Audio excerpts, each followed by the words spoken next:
Welcome in to the Modern Dealer Podcast, episode 004. My name is David Farmer with Entice, and with me, as always, is David Bertoncini. Welcome. Hello, Modern Dealer Podcast. Welcome aboard, and this is episode 4. Episode 4. So this is, I think episode 1, 2, 3. It's almost becoming a thing now. We gotten some great feedback from some watchers, some listeners. So I'm really excited about this. And today we have a lot of information to cover. So we're going to get right into it. So today's the main topic today is going to be a study that was recently done by Cox Automotive, the 2019 Buyer's Journey Study. And for today's podcast, what I wanted to do, David, is to be able to go over this study. There's a lot of great information here. We're going to make it available in the show notes like we always do, so you can dig a little bit deeper. So we're going to kind of keep it a high-level overview so we can kind of get the meat to it. But the real main discussion that I want to be able to get into today is how this is actually making a change on the dealership showroom for salespeople, for sales managers. So with that, let me go ahead and give you an overview about this study. For the last 10 years, Cox Automotive has conducted studies designed to gain understanding of car shopping and buying behaviors, along with perceptions of the dealer experience. The 2019 Car Buyer Journey is based on a survey of 3,086 recent vehicle buyers, 1,047 used or CPO, and 2,039 new vehicle buyers who purchased their vehicle within the last 12 months and used the internet during the shopping and buying process. So some of the highlights from this survey was, highlight number 1 is car buyers are spending less time shopping and spending fewer days in the market, making decisions more quickly. They're also visiting fewer dealerships, while the number of car buyers visiting only one dealership has increased significantly from 41% up from 30% 2 years ago. With car buyers making more decisions online and ahead of time, by the time many of them arrive to the dealership, they're ready to buy. As a result, dealers must have a strategy to help buyers get to yes online, which we're going to get into. We're going to get into a deep discussion about this, but it just triggers so much stuff. Yeah, and for me specifically, I think the thing that jumped out from this highlight is that number from 30% to 41%. 41% of customers are only visiting one dealership. So they are making the decision that they want, what they want to buy, where they want to buy it, when they want to buy it online, and then they visit the dealership. And if things go well, they make the purchase. So that means 60% of the time it's not going well, which is forcing them to make that second, that second visit. Now, right. That's quite a bit different than when we were selling cars, right? It was 5 or more stores. Yes, exactly. Yeah, I mean, I remember when I first started this company, I started to do some research, and in the last 5 years at the time, so this would have been 2011 or 2012, that it had dropped from 4.1 to 1.4 dealerships on average. So the customer would visit 1.4 dealerships on average before making that purchase decision. So 5 years previous, so mid-2000s, it was at more than 4 dealerships. Yeah, and in the 90s, late 90s, early 2000s, prior to a lot of digital retailing, it was 5 or more dealerships. And customers would come in and they had their yellow pad and they were like, well, your dealership number 3, we've got 2 more stores to go to. Exactly. So, but how has it changed so much in such a short period of time? Is that when you started the company, here it is. You dropped 80% of the stores visited in a matter of just like 5 years, you said? Yeah, exactly. So that's crazy. Yeah, it is. And I think really where the big change needs to take place for from this point forward is that I don't think these numbers are. I think most of these numbers are plateaued. That I don't know how much more they can change. So really, what needs to change is what's happening in the dealership showroom. So we know this is what customers want, what they're doing, and the real change that needs to happen is what's going to happen in the dealership, or something that we're not really going to talk about today. The entire business is going to change. Carvana, Tesla, Uber. Are people even going to buy cars anymore? I mean, those are some great topics that I can't wait to get into. so many different directions, but we'll save that for another episode. But I mean, it's so dynamically have changed. Yeah. And it's astonishing how much things have changed in just the past 5-6 years. But it's going to be pretty eye-opening. So let's get to number 2. Yeah. Right. So among these buyers visiting multiple websites, 65% visited a third-party site first, and 58% went to a third-party site last. Now, I bolded this because I thought this was very important, is that dealer sites also play an important role, especially at the end of the shopping process, where 32% of car buyers finish their online research.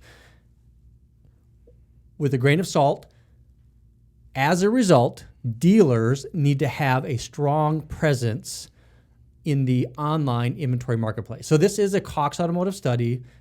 They're going to take this information and they're going to make sure that it paints a picture that dealers do need to be on AutoTrader. Now, I believe that dealers should be on AutoTrader, but I think that there's more information that you can look at these numbers and learn as a dealer. Now, as a dealership, you may choose to see the value in AutoTrader or not. The numbers show that customers are visiting third-party sites. A lot of times they're visiting them first. A lot of times that they're visiting them last. And I think that there is value. In your opinion, David, if you were back running a store right now, would you be spending the money to be on AutoTrader? AutoTrader had a time and a place, and it's funny. If I was running a store right now, my gear would be towards social media, and knowing as in episode 3 when we talked about Facebook, marketplace, there is 20 million users a month on AutoTrader. There's 120 million users a month on Facebook Marketplace. So I would put my money more on Facebook Marketplace than I would on AutoTrader.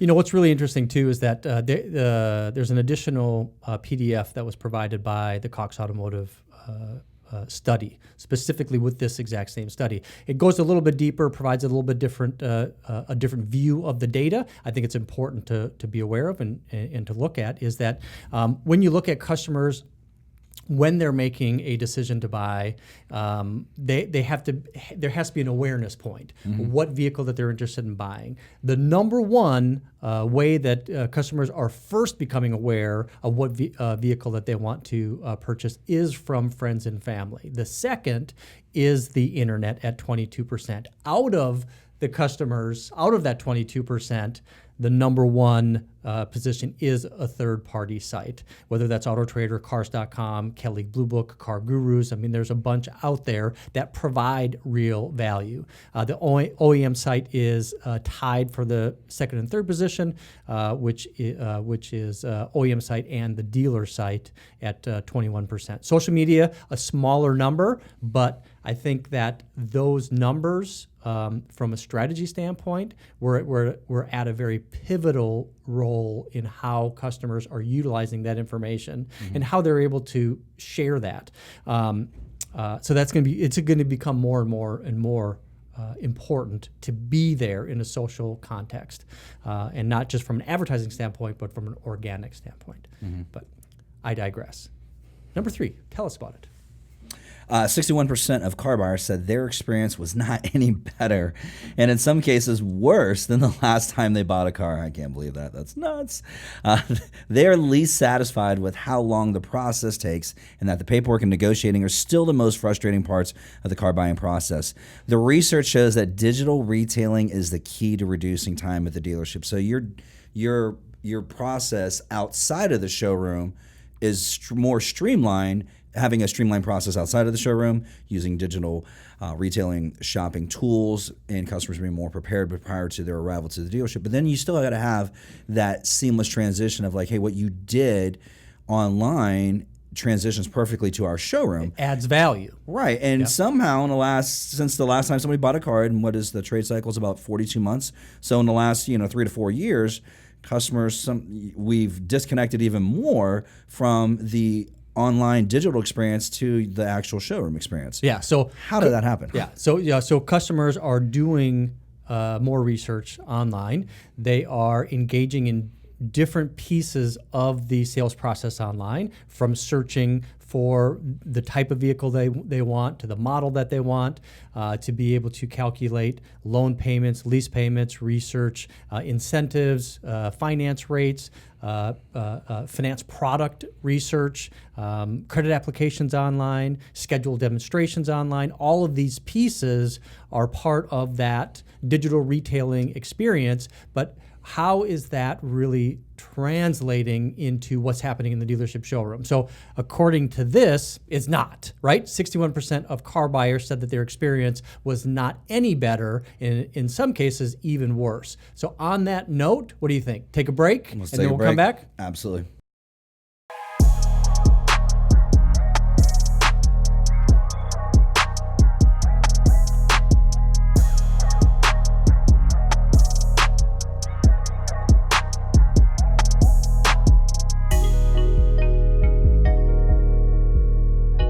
And we are back to episode 4 of the Modern Dealer Podcast. What we're going to do now is we're going to look at some of the slides, the diagrams, the data from the study, and then really get into the main topic of our episode today. So the one that we're looking at right now, and just to let everybody know that what we're trying to do is we're trying to take this podcast from an hour, we're trying to bring it down. But it really, I don't know if we have the capacity to do it, because we just want to jam so much information into the podcast. But anyways, I digress again. So time spent shopping and researching online, new vehicle buyers compared to used vehicle buyers, from just in the last 2 years, it's dropped 45 minutes. So from 13 hours, 48 minutes to 13 hours 06. Now, what that tells me is that people are becoming more efficient in their researching. They're able to make their decision a little bit faster. Same thing, about 45 minutes on the used vehicle buyer, even though they're spending a little bit more time researching than new, which makes sense. Probably most of this research is done on mobile too, versus if we went back back to 4 see the years difference, ago. yeah. I mean, 4 years ago it's probably a little more desktop, a little more. But now it's a little more mobile. So, hey, if you can cruise through the research while sitting on the toilet, that's good. Yeah, I'm telling you, the Google did a great study last year called the Micro Moments. I think it was part of their omni-channel study, showing how and when customers are engaging with online activity. And the idea of the micro moments is that customers are thinking about buying a product. Let's say it's a car. They're in the Publix shopping line. They think about, hey, you know what? I would like to maybe look at that new Supra. They grab their phone while they're waiting. They spend 2 minutes researching. Maybe they find a quick video. Maybe they do a quick Google search. But they're using those micro moments as part of their overall process. So and they're doing it on mobile in times, in places that you would not think. Same thing. I think that's a great. That's a great piece of data to think about how customers are utilizing social media to make their decision about what and where to buy. This next slide here, 118 days versus 96, big change. 3 weeks. I mean, you drop 3 weeks as far as the days on average in the market for a vehicle. It was so funny. I would ask a customer, hey, Mr. Customer, how long have you been looking for a vehicle? And years ago they would say, oh, I've been on the market for, 3 or 4 months. And I'm like, months? Yeah. I'm like, what? But I mean, now you're less than 100 days in the market. So you're saying that, a customer can pretty much pull the trigger a lot faster now with the data as accessible as it is. So it's good to see that at least this is improving. So you have an improvement here, but more efficient. I mean, efficiency, I think, is the key, right? Efficient in how much time, and efficiency in how many days people are spending. Next slide, showing the time spent researching and shopping for a vehicle. This is breaking down that 13 hours versus 14 hours for new vehicles and used vehicles, where they're shopping, whether it's online, whether it's in print, whether it's talking to others, visiting other dealerships or sellers, and with a dealership or a seller. So that's pretty important. That's pretty cool to look at, is where there has been any movement. The overall process is shorter from 1 year ago, but the time spent with the dealership or a seller where they purchased the vehicle has grown a little bit. So that's well, the good news about this is you definitely need to get out of print, because only 2% of people are looking at magazines. I was handed a DuPont registry today, and the only thing I was looking for in there was just who's advertising. I'm like, who's actually advertising this thing anymore? But talking with others is really just asking, like the awareness a couple slides ago when it said, how did you hear, basically, how do people discover the vehicles? From friends and family. I think this 3% may be off, because I think it's greater than that when someone says, hey, have you seen, I didn't know about the new Supra was coming out until someone had said to me, hey, do you know they're bringing back the Supra? And it's been, scuttlebutt talk for years, but really, all right, when is it actually going to happen? And it's like, hey, hey, check out the Detroit Auto Show. It was unveiled, and this was like 6 months ago at the auto show. I was like, oh, okay, so it's really happening. If they unveiled a prototype of it, and then here it is. It's rolled out onto the showroom. The only way I knew about it, the only way I heard that the Supra had arrived was through social media. Yeah, absolutely. I just saw it. Everybody posted it yesterday. Absolutely, it's here. I was like, it's here. I'm like, wow. I thought it was coming in a few more months, but here it is in July. It has arrived. Yep, absolutely. Good information there. Devices used to shop. So I think this is an interesting statistic. We talked about mobile versus desktop just a few minutes ago. So what's happened over the last few years? Tablet has declined from a few years ago. So more people are utilizing smartphones. I think a lot of the smartphone activity has kind of replaced what was on the tablets. I think that plateaued and has brought down. But the big difference here is desktop has plateaued, 78% last year, 77% this year, but a huge increase in smartphone. So again, I think that customers are taking those micro moments, and whether it's in their social media feed, whether they're reaching out to third-party sites or dealership websites, OEM websites, they're doing it in those micro moments on smartphones. Sources use a shop, third party. I mean, there's right there. So here's my idea of a buyer's journey now. And from this study, basically says that buyers are going to first hear from friends and family, then Google about a vehicle, like, oh, okay, this car's coming out or this truck's coming out.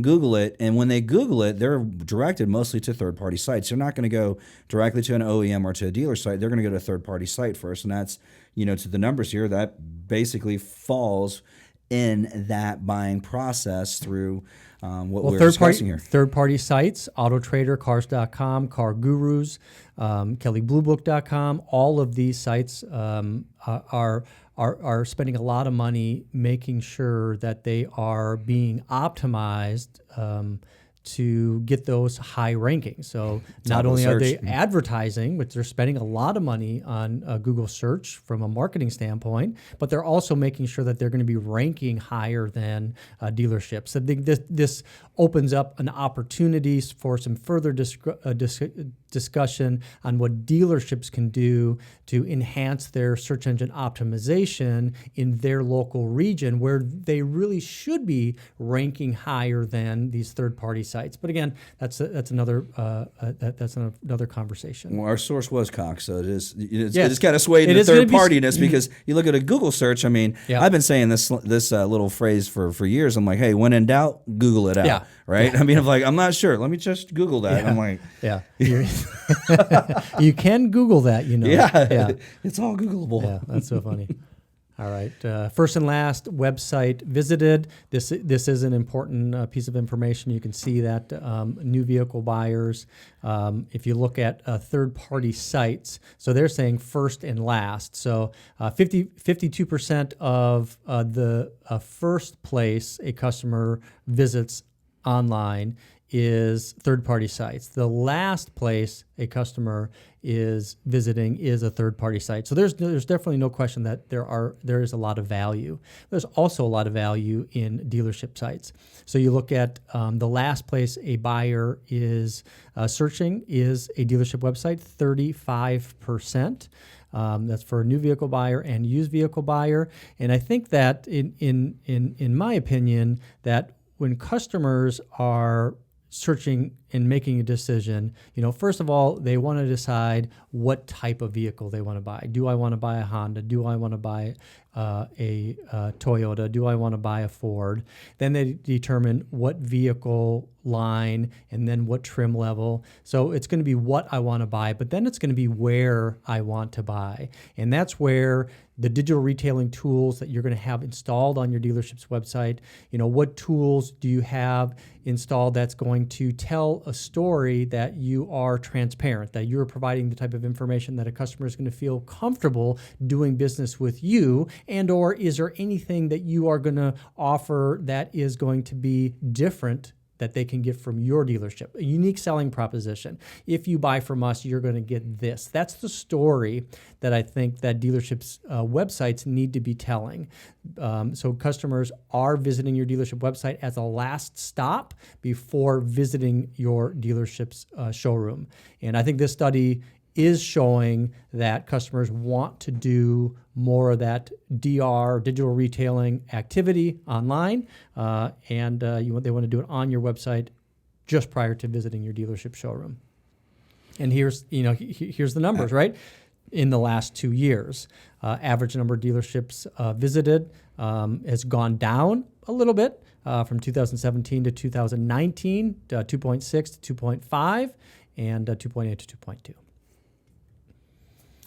All right, buyers visiting one dealership only. In 2017, it was 30%. Now it's 41%. So we just talked about what a customer is doing online on a dealership's website. We know that the dealership website is important for a customer to determine what dealership I want to do business with.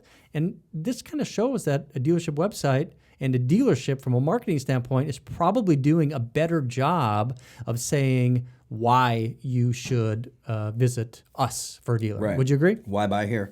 So what is the dealer's why buy here story? Is it location? I mean, first, geographically, a customer's going to want to do business in their local area. Are they within 15 miles of the store? Or if you're in a rural area, are they within 50 miles of the store?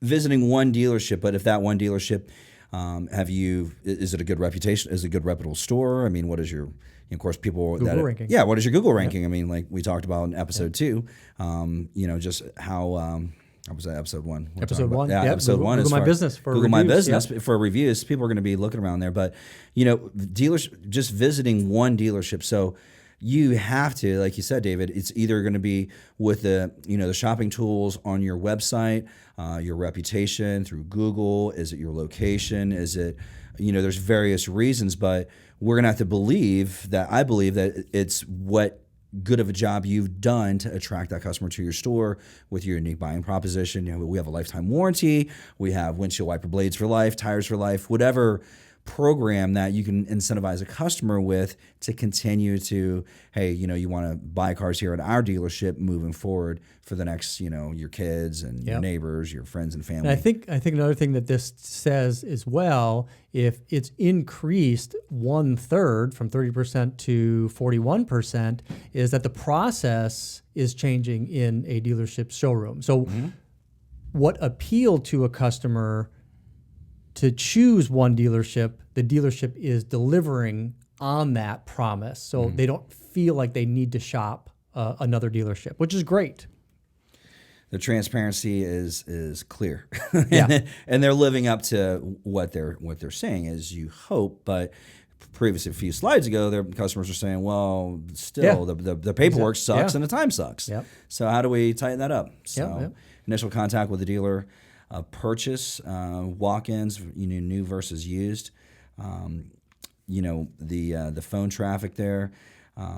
It looks like initial contact with the dealer to purchase through email, online chat. A couple different points of contact there. And most importantly, or the largest, is that walk-in traffic. So that's important, but is also, I think, important to understand is that just because that the initial contact is from a walk-in, it doesn't mean that they weren't on your dealership website or they've been doing online research. They have been. They just have not had any communication with you via phone, email, or online chat. So I think one thing we might want to talk about again another time is how we can communicate with potential customers and how important a mobile device is and how important texting is. Right. Maybe that would be a good time to take a texting break. Why don't we do that? We'll take a texting break. So we'll come back with our third segment of episode 004 of the Modern Dealer Podcast.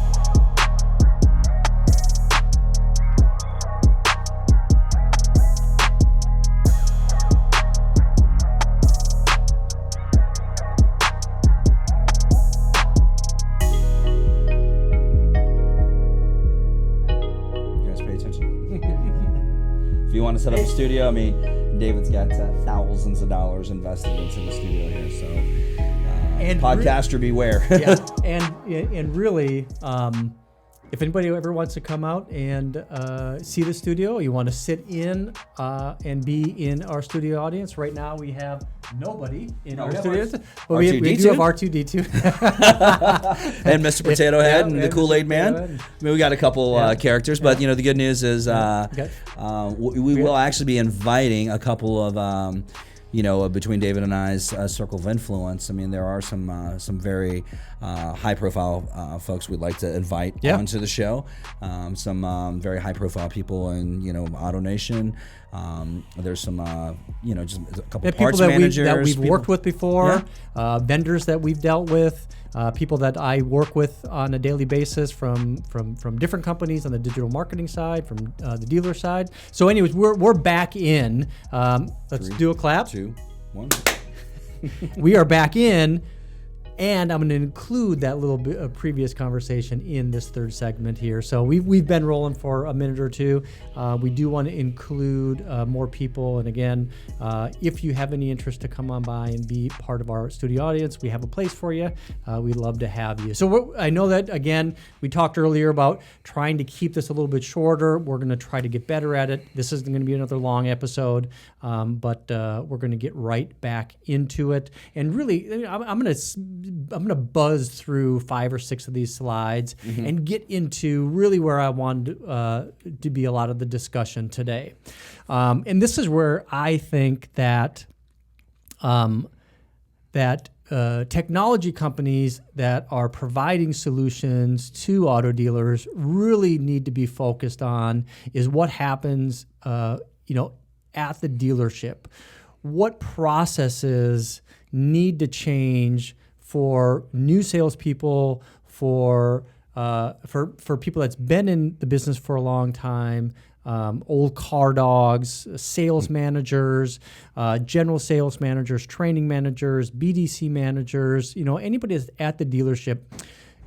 I've been in the business a long time. I've been on both sides of the business. I've been a technology provider. I've created different solutions over the last 20 plus years.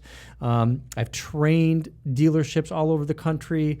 I have most recently really worked on just a vendor side, but I've also spent 20 years inside of automotive retail. I sold cars. I mean, you can see right here. Here's a pros ring. You have good old Toyota pros ring. Stands for pros, professional retail, outstanding salesperson. Exactly. And right. then there's the management ring right next to it. Management ring right here. So I've done it. I've spent the time.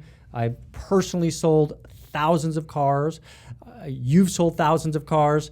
I've been in the process of helping tens of thousands of car sales over my time in retail. But so I'm not saying that to pat myself on the back, but what I'm saying is that you have technology providers in the space right now, especially creating these digital retailing technologies, like it is some sort of new solution in the marketplace. So let's just break down, first of all, digital retailing products, what that is. So digital retailing is what we're currently calling tools that allow a customer to calculate a lease payment, a loan payment, research incentives, look at taxes and fees, look at finance products, maybe submit a credit application in kind of one process. So there's a bunch of companies in the digital retailing technology space.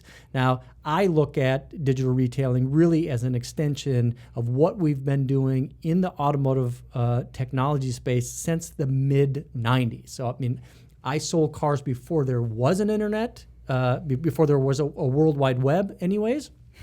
Even though the internet goes back to the 60s, the World Wide Web, mid-90s, email, mid to late 90s. I was selling cars before that and through that time, as well as you starting in 98. I created ePencil as a desking solution, as a BDC tool for phone ups, for internet ups, for faxing customer information around, estimates on down payments, monthly payments, figures on their car, to bring customers in. That, what do we call that back then? You remember what we called that back then? The total quality experience. Yep, absolutely. TQE. So it was just making sure that everything that was, is basically, it was transparency back then. Yes. It was information based selling, and we had, you and I had went through that with the Cardone Group. Yep. The information based selling, the total quality experience, Toyota quality experience, but we can just call it total quality experience because, it was so much. So much has changed with all these digital retailing now that you want to make this easy for a customer to work a deal in the comfort of their own home or on their mobile device, and for it to be realistic, because your competitors nowadays, although I know we would have a whole nother discussion about Carvana, but realistically, they're trying to come into the market 100% online. 100% online. But you're taking that human element out of it, and that's why those guys have probably some of the worst reviews, and they're losing money. You still need, it's just like you and I discussed, you still need a realtor to kind of help you with that. This buying a car is the second largest purchase in your life. Buying a home is the largest purchase you'll make in your life, unless you're acquiring some equity company or something like that. But at the end of the day, you still need a human being to help you through. And from that transition from what I did at home, now I'm showing up to the showroom and everything's like, hey, this is what I did at home. And it's like, yes, perfect, great job. You're saving us so much time, Mr. Customer. Thank you for doing your homework. You're a well-educated customer, like we said before. So what is actually happening now in dealerships is that translating from what a customer is doing online to what happens in a dealership showroom? Is there any litmus test to know what a customer has done online, what they expect to do in the dealership showroom? And I think the big challenge for dealerships today, and please give us feedback, dealers, if you're watching this, if you're following our train of thought, you tell us. I mean, I work with dealers on a daily basis, so I feel like I'm very close to what's actually happening, but I'm not physically there. But what I imagine is that when a customer does this research online, that there is not a great strong handoff to what happens in the dealership showroom, and they have to start everything over. It's like, okay, I know that you got your trade value on our website, but that's not how we do it here. What do we do is I got to give me your keys. I'm going to bring your car over to the used car manager. I'm going to drop it off, and we're going to give them 20 or 30 minutes to do it, and then I'll tell you what your car's worth. I don't know what you saw online. They're the same thing about anything else of the process. That's not credit how we do it, right? Yeah, and it's so funny. It's like, well, we need you to do a paper credit app. But I did it online. Yeah, and so it's like, well, what was that for? Just practice? Now, and really, is that because the technology is bad, or is it because the training is bad, or is it because the accountability from a sales manager to the process is disconnected? I think it's kind of all of those pieces, right? So really, to be super successful at digital retailing, or what we used to call in the 90s e-commerce, we'll call it digital retailing, to be really successful at digital retailing, it's not the technology, but it's what the technology is going to transition into, what's actually happening on the dealership showroom. So if a customer does their trade appraisal online, how does that become part of the evaluation process? Well, it's just like, hey, Mr. Customer, I see you got your evaluation online. I just need just to verify things, and moving them through the process. But you verify things. Let me just give this to my used car manager, pass that on, now move forward, keep the customer moving in the process. Now you're moving to the selection. I see you already selected this vehicle. I already have it pulled up. Preparation for the customer before they arrive. So preparation, I think that's a good. Preparation is a good way to discuss what we need to do to be able to transition customers from online to offline. And from a process standpoint, I want to talk about this term frictionless.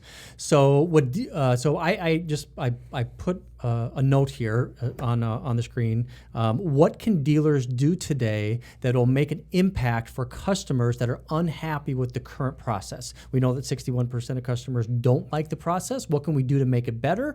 What can dealers do to remove friction or go frictionless? So this idea of frictionless, I know that there's been a little bit of a resurgence in the utilization of that word frictionless, but it's not a new word. I mean, I actually did a Wikipedia search, which I love to do, a Wikipedia search on the word frictionless, and I think actually this was dictionary.com that came up.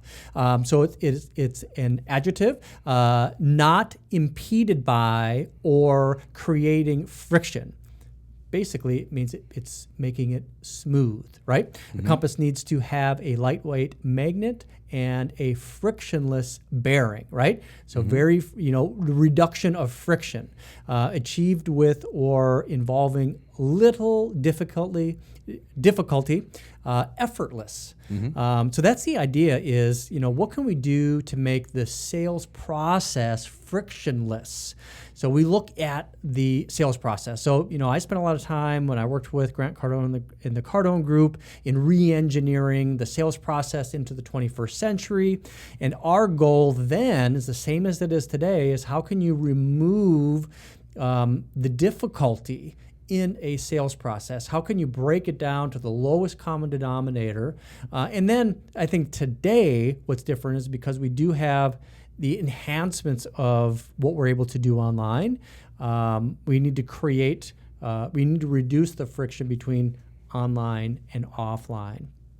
So, and I think, like you said, to be able to create the kind of the association or the synergy or the handoff, we need to be prepared. Yeah. Right. So, what could that look like? So, I mean, we haven't discussed this. We haven't created any content around here, but I think it's a great discussion of what can we do, what can you do today to be more prepared to take care of that customer that's done these things online. And to set the stage a little bit further, let's say a customer went through a digital retailing tool, right? They selected a vehicle, they selected their trade value, they selected their loan payment, their lease payment, their finance products, they did their credit app online, they already know what their credit score is, they scheduled the test drive online, and then guess what? They show up in your showroom. It should be as simple as once they've done all this, pre-homework prior to arriving to the dealership, then the dealership should know that the customer's arriving. They would have it in their CRM. They would have the ability to say, okay, Billy Bob's coming in, ABC Toyota at 3 p.m. today to come take a look at a new Tundra. So when that customer comes in, they already know which Tundra he had selected. It's in the inventory. A proactive salesperson should have grabbed the keys, make sure the vehicle was, had gas in it. It was ready to be shown. It didn't have, leftovers from when whoever ran out to lunch to go pick up some McDonald's or something. Have the vehicle up front ready to roll. Have the used car manager know that, hey, we have this 2015 F-150 coming coming in that this customer did the pre-appraisal online, so we'll make it a smooth transaction. When the customer comes in, hey, Mr. Customer, welcome to ABC Toyota. Glad you're here. So you've already prepared. We have everything that you did online. Everything you prepared is here waiting for you, and let them know. Just like making a reservation for a restaurant. Yeah, like, so hey, I'm here to eat. Yep, that's a great point. So I think what you almost need to do is, when a customer comes in, there has to be some sort of question, and is that, have you shopped online? Did you schedule an appointment? There has to be some sort of question and answer in the greeting. So, a greeting standpoint, welcome to ABC Toyota. My name is David. What can I get you a price or information on today? That's what we trained 10 years ago. Or, welcome to ABC Toyota, home of lifetime warranty. My name is David. What can I get you information on today? Same type of signature greeting, as we call it, the Cardone Group. But maybe we need to look at that and move into having some sort of information exchange, right? So, welcome to ABC Toyota. Did you visit our website prior to arrival to the dealership? That's a simple question to ask. Yep. It's like, yes, I did visit your website. Great. Have you been in contact with anybody? Yes, I do have an appointment with David. Yep. Or, no, I have not been in contact, but I did research the vehicle.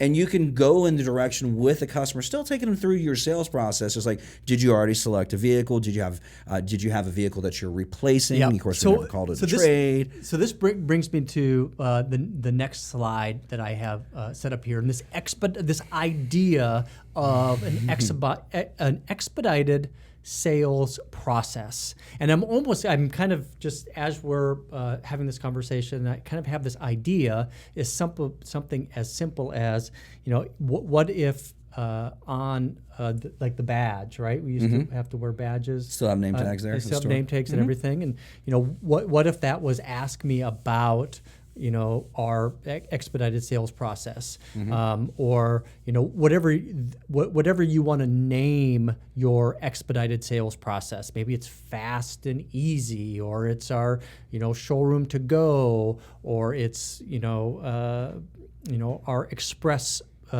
whatever. So if you have that as an expedited sales process, if a customer is having that interaction online, they're sharing some information. Maybe they did the trade, maybe they did the loan, but maybe they didn't look at finance products. Maybe they didn't schedule a test drive, or maybe they looked at incentives, but they didn't really finalize everything. It'd be almost like you have a checklist, and you're doing your needs assessment, right? How we used to do back in the day. It's still going to be important to do it. Maybe the needs assessment should be replaced with a process assessment, meaning that, hey, we know that you've been online, that you've selected the vehicle, and maybe that even becomes part of the greeting. Hey, welcome to ABC Toyota. Here at ABC Toyota, we have our express shopping solution, and we know that you research online, that you've probably already selected the make and model that you want. My job is to help facilitate your shopping experience, to make it as simple, fast, and as easy as possible. In order to do that, I'd like to ask you a few questions. May I proceed? Yes. It's like, that's brilliant, yeah. right? That's the way to do it, right there. So now you move into this idea of an expedited sales process, and you give a customer the ability to either do it or not do it. So with that almost becomes the needs assessment, right? Because it's like, nope, guess what? I haven't. I'm thinking about a Toyota, maybe a Camry, maybe a Corolla, or I'm looking for a used car. Excellent, no problem. I'm very happy to help you. We have a huge selection of vehicles here. I'm happy to help you select the right one. Or they say, yep, you know what? You're right. That's exactly right. I want the Camry LE. I want it in desert sand. I want it with the leather interior. I want it with the QX4T package. Right. Do you have one of those? I don't know. Let's go find out. Follow me. Right? Yep. You bring them in, come in, and then you move into some sort of early management introduction, introduce them to the manager. I mean, these are all things that are super impactful in creating this idea of an expedited sales process, right? So I was in a dealership today getting the oil change on my wife's Toyota 4Runner, and they had a new GM, and the GM that came from another AutoNation store, and he's very structured to the processes. And I guess he has kind of muddied up the waters there because he's wanting everyone to follow the process. And one of the most important pieces of the process was early management introduction. That right in the beginning, a manager comes out and welcomes the customer. Hey, thanks for stopping by the dealership. Hopefully David's doing a good job with you. But making that part of the process.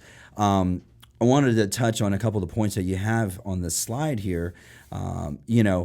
Everybody wants, when you're at the supermarket, you're counting your items. Do I have 15 items or less? Can I go to the Express? Yeah. You're at Universal or Disney, and like, oh man, it's extra money for that Fast Pass. But how important is time? Every one of these processes is to save time. Yeah. And you look at somebody that's earning $200,000 a year, and you break it down to their hourly income. I mean, they're $500 an hour. Basically for someone that you're dealing with. So it's like, okay, so this person's time is extremely valuable. Yeah. So in the process being a few slides, we jumped over a couple slides, but it basically says anything beyond 90 minutes, your customer, your CSI drops, your customer satisfaction, just our overall tonality. It's like, oh, this is starting to suck. And they're like deflating. Yep. And you're watching your customer you're watching your customer deflate. You're watching your CSI deflate. You're watching, now finance has got them. Finance has got them for 33 minutes, I do believe. Yep. And they're like, if this stuff was done prior to the arrival at the dealership, they were aware that, hey, I know I'm not putting any money down, I'm buying a brand new 2020 Supra, and I'm, just my good credit's got me this car. I paid $5,000 over sticker. I better get Gap. Yeah. It's just like, duh, because I'm gonna pull out of here, and 2 days later I'm gonna get crushed out there on 275. So, I think that. The idea of finance products, I'm actually inviting a finance director to sit with us to review that whole idea of finance products inside of a digital retail experience. But kind of moving into the idea of this expedited sales process, this is how I envision it. And I know if I had the opportunity to work in a dealership right now, and I know that we're pretty good on time. This will be the last topic that we tackle today. But the expedited sales process, I think about it like this. So a few years ago, I was doing a lot of travel for work. And based on where I was traveling, Southwest used to work very well. And I became an A-class member. So the A-class member, what that allowed me to do is check in early. I got to go on the plane early. Mm-hmm. And so with Southwest, the first 15 slots, you're on the plane much faster. You get to bypass security. So the whole idea of this A-class type of experience was great. I mean, I loved it. It was fantastic. I felt special. I felt like it was faster. Delta Sky Priority, they have the same thing. They even have their own Sky Priority lane. They got a red carpet on it. Sky Priority here, general boarding. Yeah. So I'm a normal person or red I'm carpet. Special, right? And I'm willing to pay for that special treatment, right? I'm willing to pay a little bit more to get that red carpet, to get on fast, to bypass security. So all of those things make it special, make it faster, and I'm willing to pay money to do it.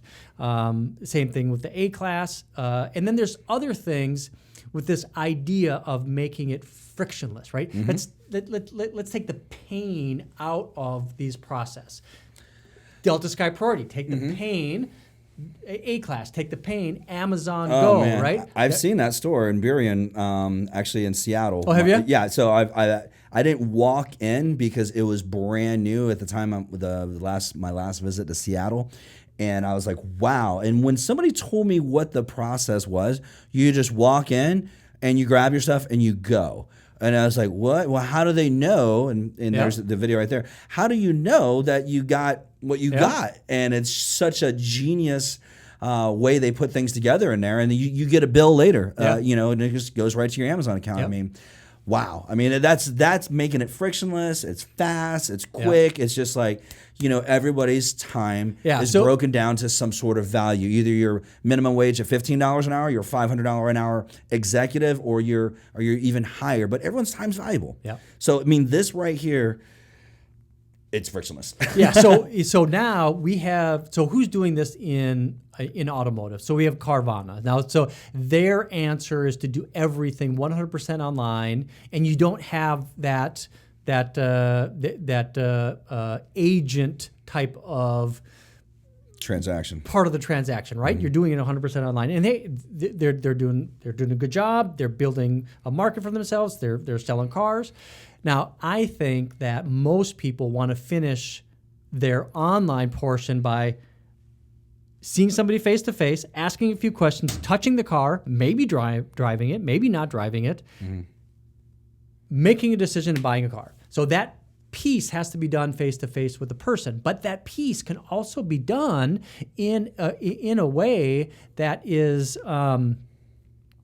frictionless, right? Like Amazon is doing here. So Amazon is saying, with this, you can do 100% online, and we'll bring you the product, but maybe you just want to stop in and you want to pick something up. So you're going to have a solution that's frictionless as well. I think the big opportunity for dealers today is to create a solution. So it's not only Southwest or Delta or Amazon. I mean, even Sam's Club, when I go to Sam's Club for, things for the office or even for home, they get a scan and go app. I mean, so I scan as I go, and I don't have to go through the checkout process. And for me, that was the one thing that I dreaded going to Sam's Club for, because it just took forever. The checkout you have to was bag just like... your own stuff, and I mean, you use cardboard boxes, and you got to wait for some knucklehead in front of you. I mean, it's just like it was painful. But now I don't mind going at all. Take it off the shelf. I scan it with my phone. I swipe to pay. I show a QR code to the person at the thing, and I'm done. So that's awesome. So that's the type of expedited sales process that a dealership can do. Uber, press a car, get a button. They have an elite service where you can even tell the driver, "Don't talk to me." Did you know that? No, I didn't know.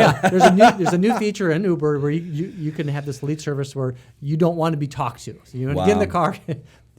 Disney, Universal, Fast Passes, AMC. We're talking to my guys this morning. $15 a year, I guess, and they have a separate lane at the popcorn station, so you don't have to wait in line. Oh, wow. So there might be 15 or 20 people waiting in line to buy candy and coffee, candy and popcorn. If you're part of this A-list, they have a special lane that only a few people go to. So it's the same thing. Can you create, Mr. Dealer, a fast lane service at your dealership? And what would that look like? You give the customer the ability to do their process online, but then have it translate into something special at the dealership. Point of purchase material, a red carpet with the Fast Lane logo on it. Fast Lane logo, a couple velvet ropes. So you get a ticket. You do your digital retailing process online, and then you get like a ticket. Right. And you go to the dealership, and you got your four knuckleheads smoking cigarettes.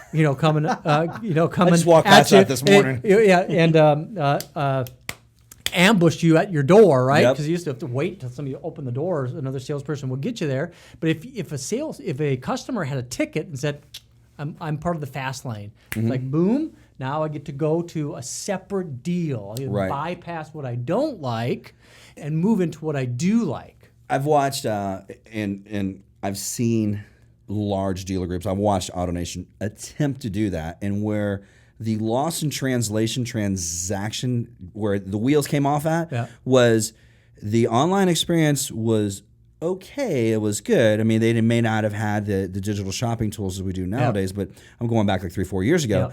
And where the wheels fell off at was nobody was trained on it. Because you got to the store and the salespeople were like, process. Huh? So what do you mean, Express? VIP?